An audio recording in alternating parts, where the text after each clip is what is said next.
বাহিনী। তবে এই বছরে একটি টেস্ট ম্যাচ হওয়ার কথা। এ কথা কি থাকবে নাকি কথার কথাই হবে? যথারীতি শুরু হয়েছে গুঞ্জন।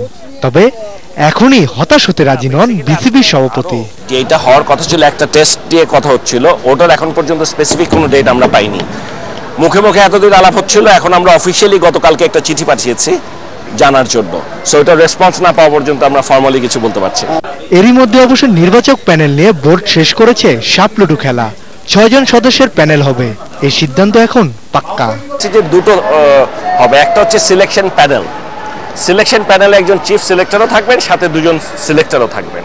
যে কোনো একটা সিরিজ শুরু হওয়ার আগে সেই সিলেকশন কমিটিতে বসবে। এখন সিলেকশন কমিটিতে চিফ সিলেক্টর এবং তার সাথে যে দুজন সিলেক্টর আছে তারাও থাকবেন, হেড কোচও থাকবেন, ম্যানেজারও থাকবেন, এবং ওই কমিটিটা হেড করবে আমাদের হেড অফ অপারেশনস।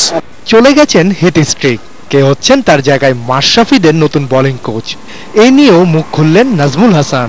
আকিব জাভেদের সাথে কথা বলছি, ওরা আগামী পরশু দিনের মধ্যে আশা করি আমরা একটা ফাইনাল ডিসিশন পেয়ে যাব। এর অল্টারনেট কি হয় যদি তাকে না পাওয়া যায়, সেজন্য আজকের থেকেই আমরা বলেছি কয়েকটা প্লেয়ার লিস্ট করে দিয়েছি তাদের সাথে যোগাযোগ করতে। এদিকে মুস্তাফিজ পুরোপুরি ফিট নয়, তাহলে ইংল্যান্ড কাউন্টি লিগে তার খেলা হবে নাকি হবে না, মিলল সেই প্রশ্নের খানিক জবাবও। ইংল্যান্ডের খেলার ব্যাপারে কোচের সাথে কথা হয়েছে। কোচ মনে করে কাউন্টিতে খেললে ভালো, প্রায়োরিটিটা হচ্ছে ওর ফিটনেস, সবকিছুই নির্ভর করছে ওর ফিটনেসের উপরে। এখন ওর বর্তমানে ওর ফিটনেস কিন্তু ভালো না, আমরা এই জন্য রিস্ক নিতে পারছি না। ওর যদি ফিটনেস ঠিক হয়ে যায়, ওর দুই তিন রোজার মধ্যেই ঢাকায় ফেরত আসবে, ওকে আবার দেখবে, চেক করবে, ওকে একটা প্রোগ্রামে, রিহ্যাবিলিটেশন প্রোগ্রামে দিবে, তারপর অ্যাসেসমেন্ট করে যদি মনে হয় ফিট আছে তাহলে খেলতে যাবে। Rakibuddin Pappu, ATN news, Dhaka.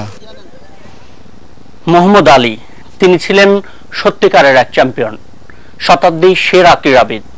৭৪ বছর বয়সী এই বক্সারের মৃত্যুতে এভাবেই শোক জানিয়েছেন বিশ্ব নেতা থেকে শুরু করে বিভিন্ন দেশের ক্রীড়াবিদরা।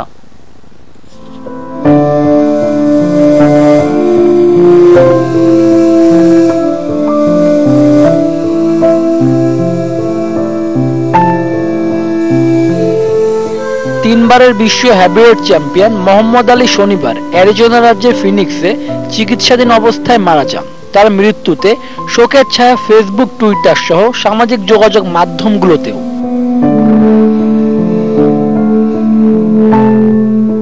যুক্তরাষ্ট্রের বর্তমান প্রেসিডেন্ট বারাক ওবামা টুইট বার্তায় বলেন, তার চলে যাওয়ায় বিশ্ব আজ শোকাহত।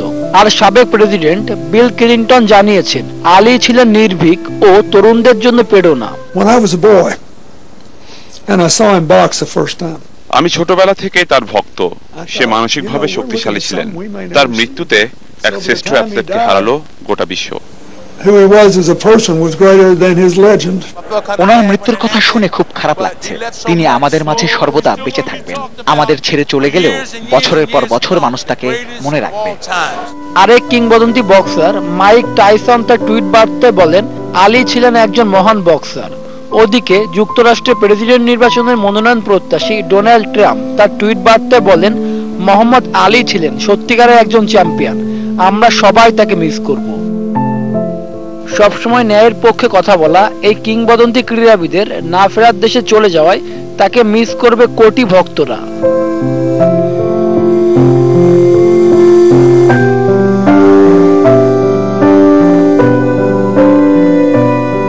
শুভ Debnath, sports desk, ATN news. এদিকে মোহাম্মদ আলীর শেষকৃত্য অনুষ্ঠিত হবে আগামী শুক্রবার। পরিবারের বরাত দিয়ে সংবাদ মাধ্যম বিবিসি জানিয়েছে, কেন্টাকির লুইসভিলে অনুষ্ঠিত হবে এই আয়োজন।